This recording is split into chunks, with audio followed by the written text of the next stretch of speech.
That's when we started talking too, because when you talk about Match.com, it's a client we have in common through they've got this amazing app Archer.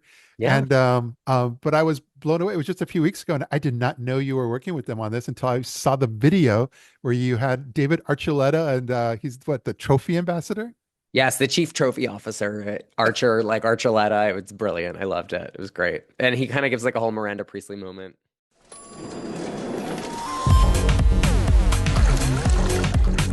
He's here.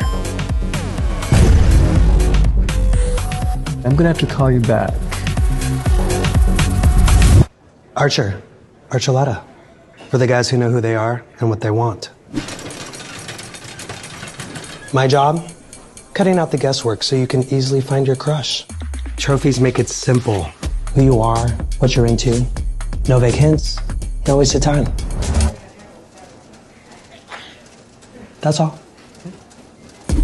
A blank bio, no face. Groundbreaking. What is this, 2009?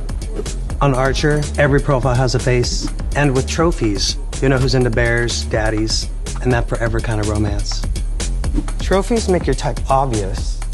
Archer makes sure you find it. Obvious attraction, better dates, only on Archuleta. I mean, Archer. But what's funny is that that's the thing. They're, they and others are always trying to set themselves apart. It's a busy space out there. And but I think they've done a great job when it came to like that concept of trophies. I love some of the trophies they've got out there that you can put on your profile, like Bear Magnet, Big Dom Energy, Certified Daddy. I mean, it's crazy. Oh, 100%. I think what's so strategic about the brand and what they're really thinking is just how like the gamification of dating apps. And I think that's actually an often overlooked community within the queer community is the GAY, the gamers. And this is just a unique proposition for the brand and for Archer to play into a simpler way to meet people and get right to the point of who you like. So like you mentioned, like Big Dom Energy, certified top, certified bottom, verse legend, just building these communities for people to like quickly find out who they're looking for. And that's just kind of what we're all in it for. Yeah, well, like you said, looking for that's a great segue. That's where we came into the play is that we actually work with some influencers slash I would say content creators to Hmm. create these. It's very hot nowadays. The man on the street interviews where they just walk up to people and just put the mic right in front of them and hey, they they've got these crazy questions sometimes they ask them, but we were able to work with Archer to bring the questions together more about online dating. And so one of the folks we worked with has an entire video series that he put together that was all about the looking for modes. It's like, what are you looking for? Dating, hooking up, because obviously not everyone is looking to meet up right now.